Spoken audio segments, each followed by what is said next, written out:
And we're back. Numbers 29 through 32 on my list of 86 things I did and tried on my decade-long journey towards healing my gut forever. If you're ready, let's go. Okay, number 29, anxiety medication. You know, I really hesitated even putting this on my list of 86. And the reason is because there is so many thoughts and criticisms that go along with the idea around taking anxiety medications when you're on a more natural gut healing journey. But this is why I wanted to put it on. And it's for that reason exactly. There's so many thoughts and opinions. And being in this space, in this natural space, made me go years and years and years and years without getting the help that I was desperate for. I was so ashamed to ever even admit that I would take an anxiety medication. And I know that there are so many of you out there that also feel the same way. But I am here to tell you that it actually changed my life. In my forthcoming book, A Gutsy Girl's Bible, I am going to share more about this medication and what led me to that specific day when I said, it's time to finally address this. And what I want you to know about this anxiety medication is that from a timing standpoint, it was July of 2018 when I healed for good forever. It wasn't until October when I got on the anxiety medication, and I look back now and I think, what would have happened had I not finally taken that step? Would I have ultimately reversed all of the progress I had made?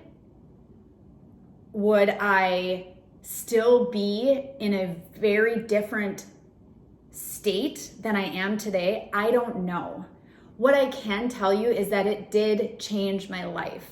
It truly changed my life, and today I am still in fantastic health, fantastic blood numbers. I just had another whole GI, like a GI map done. I've had everything and I am doing fantastic. So if you think you need a medication, the point is that whether it's an anxiety medication, no matter what kind of medication it is, then get it. Get it for you and don't do it for anyone else. That is number 29. Okay, number 30 is a lot lighter, but I got a bidet. Do you know what a bidet is? It's awesome. That's what it is. So this isn't something that's going to heal your gut or going to, do anything like that or really help you with a gut health journey. It's just something that is super helpful in the bathroom. And let me tell you, it wasn't just helpful for me, but it was also, and it still is helpful for my kids as well. So what a bidet is it's just something that you set on your toilet, and after you go to the bathroom, number 2, you turn a little knob and water sprays and it cleans you off. First time I ever heard about a bidet is when we traveled to Europe. And I was like, never am I going to get a bidet. I'm not going to use a bidet. That sounds disgusting. Here I am today, we use a bidet. So it cleans you off, it's more sanitary. Not only that, but you are then using less toilet paper and it's better for the environment. I love our bidet. I cannot talk enough about it. My kids think it's some kind of fun activity, and it's just one of those things that I recommend people have in their bathroom. So number 30, get a bidet. Number 31, I got a slow cooker. So I have been slow cooking since the beginning of my gut healing journey. And I've talked about it several times, but the first thing I ever slow cooked was I slow cooked a whole chicken and then subsequently made broth out of it. I have taught this process over and over, time and time again, for exactly how to do it, but I am obsessed with the slow cooker. So I have an old school slow cooker, it's a stone one. It's small and I still use it. I also have a larger one, a more digital one. Doesn't matter what kind of slow cooker you get. The point is the slow cooker can be your best friend. I realize that everyone has the Instant Pot these days. So do I. But the reason I love the slow cooker is because one principle that I learned that I still use today in my everyday life is cook slow and go. The faster we're cooking foods like grilling or anything like that, the more we're taking away from them. And the healthier they are and the easier they are to digest when they're slow cooked. So I have a ton of slow cooked recipes in my books and my ebooks online. On YouTube, I have a slow cooked, super easy slow cooked chicken recipe. And I strongly recommend that if you've never tried slow cooking, to get a slow cooker and give it a try. Finally, along with slow cooking, number 32 is I fell in love with the kitchen. I actually think it's pretty funny that I'm saying that I fell in love with the kitchen, because even up until when my husband and I first got married and I was 25, I was still super basic. My husband actually did the majority of the cooking.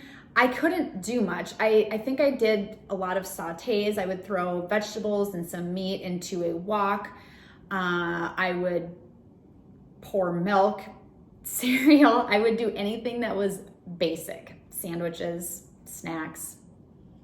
But when I got sick, I realized that I had to spend time in the kitchen if I wanted to get better.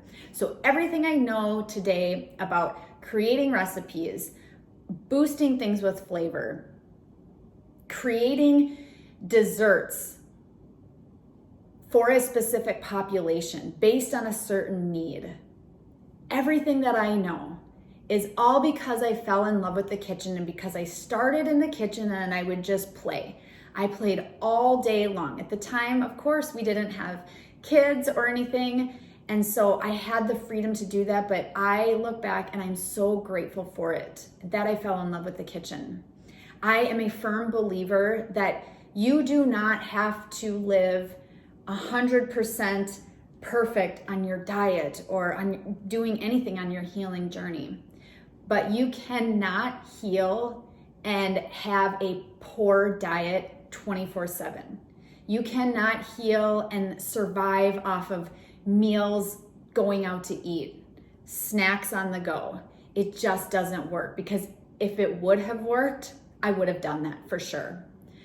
So I strongly encourage you, if you have never really dabbled in the kitchen, never played with different foods and concoctions and learned about how to do things and just move around in the kitchen, start today, fall in love with the kitchen. So there you have it, numbers 29 through 32, and I will see you again next time.